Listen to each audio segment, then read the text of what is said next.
Hello friends, welcome to संसार classes. दोस्तों, इस वीडियो में हम केंद्र और राज्य से संबंधित इम्पोर्टेंट क्वेश्चन को पढ़ने वाले हैं। तो पूरा वीडियो आप बहुत ध्यान से देखिए। केंद्र और राज्य में जो भी संबंध है उससे रिलेटेड जितने भी क्वेश्चन अब तक पूछे जा चुके हैं उन सभी क्वेश्चन को हम इस वीडियो में पढ़ेंगे। तो चलिए फ्रेंड्स, बिना किसी देरी के वीडियो स्टार्ट करते हैं। जैसा कि पहला क्वेश्चन है, संघ सूची, राज्य सूची तथा समवर्ती सूची का विस्तृत उल्लेख संविधान की किस अनुसूची में किया गया है? तो संघ सूची, राज्य सूची और समवर्ती सूची का उल्लेख संविधान के 7वीं अनुसूची में किया गया। तो इसका राइट आंसर हो जाएगा बी ऑप्शन। नेक्स्ट है, भारतीय संविधान में 3 सूचियों से संबंधित व्यवस्था निम्नलिखित में से कहां से ली गई है? वही क्वेश्चन है जो पहला क्वेश्चन है, पर इसमें सेकंड वाले क्वेश्चन में पूछा जा रहा है कि ये व्यवस्था कहाँ से ली गई, कौन से देश के संविधान से ली गई है? तो ये ऑस्ट्रेलिया के संविधान से लिया गया है।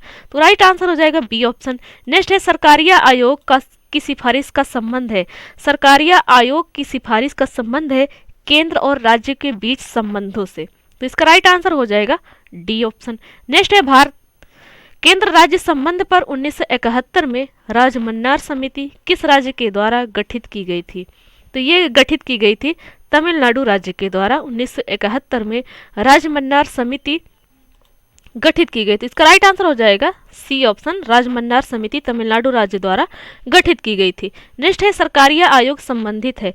तो सरकारिया आयोग संबंधित है, पहले ही आपको बता दिए केंद्र और राज्य के संबंध से है। तो इसका राइट आंसर हो जाएगा डी ऑप्शन, केंद्र राज्य संबंधों से। नेक्स्ट है, भारतीय संविधान में राज्य की शक्तियां एवं कार्य किस प्रकार से विभाजित किए गए हैं? तो राज्य की शक्तियां एवं कार्य किस प्रकार से विभाजित किए गए हैं?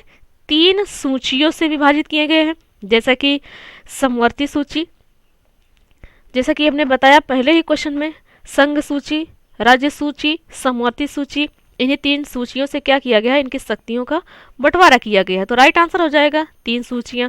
नेक्स्ट है, केंद्र तथा राज्य के मध्य शक्तियों के वितरण के लिए भारत का संविधान 3 सूचियों को प्रस्तुत करता है। निम्न में से कौन से 2 अनुच्छेद शक्तियों के वितरण की विनियमित करते हैं? तो ये कौन है? 245 और 246 क्या करता है? ये 2 ऐसे अनुच्छेद हैं जो शक्तियों के वितरण को विनियमित करते हैं। कौन सा आर्टिकल? 245 और 246। तो इसका राइट आंसर हो जाएगा डी ऑप्शन। नेक्स्ट है, संघ और राज्यों के विधायी संबंधों का संचालन किन सूचियों के आधार पर किया जाता है? तो संघ और राज्यों के विधायी संबंधों का संचालन किया जाता है संघ सूची से भी किया जाता है, राज्य सूची से भी किया जाता है, समवर्ती सूची से भी किया जाता है। इसका राइट आंसर हो जाएगा इनमें से सभी। नेक्स्ट है, भारतीय संविधान में अवशिष्ट अधिकार है। तो भारतीय संविधान में अवशिष्ट अधिकार है केंद्र के पास। किसके पास है? केंद्र के पास। तो इसका राइट आंसर हो जाएगा बी ऑप्शन। नेक्स्ट है, भारतीय संविधान के अनुसार अवशिष्ट शक्तियां किसको सौंपी गई है? तो किसको सौंपी गई है फ्रेंड्स? संघीय संसद को सौंपी गई है अवशिष्ट शक्तियां। किसको? संघीय संसद को। तो राइट आंसर हो जाएगा बी ऑप्शन। नेक्स्ट है, भारतीय संविधान में केंद्र व राज्य सरकारों के कार्यक्षेत्र को संघ सूची, राज्य सूची और समवर्ती सूची द्वारा स्पष्ट किया गया है। जो कार्य इन सूचियों में वर्णित नहीं है वह किसके अधिकार क्षेत्र में आते हैं?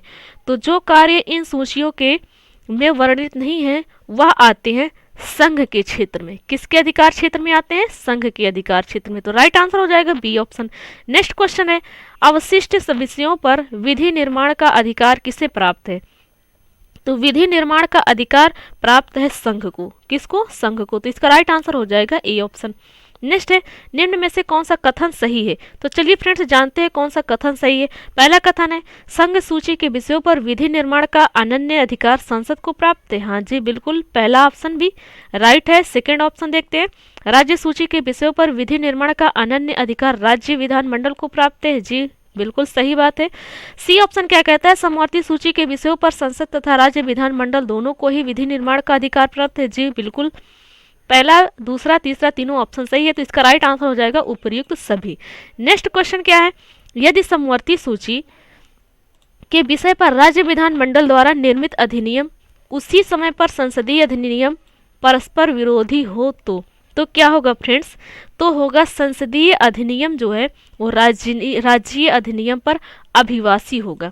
क्या होगा? संसदीय अधिनियम राज्यीय अधिनियम पर अभिवासी होगा यदि ऐसा हो जाए तो कैसा, यदि समवर्ती सूची के किसी भी विषय पर राज्य विधानमंडल द्वारा निर्मित अधिनियम उसी विषय पर संसदीय अधिनियम पर परस्पर विरोधी हो।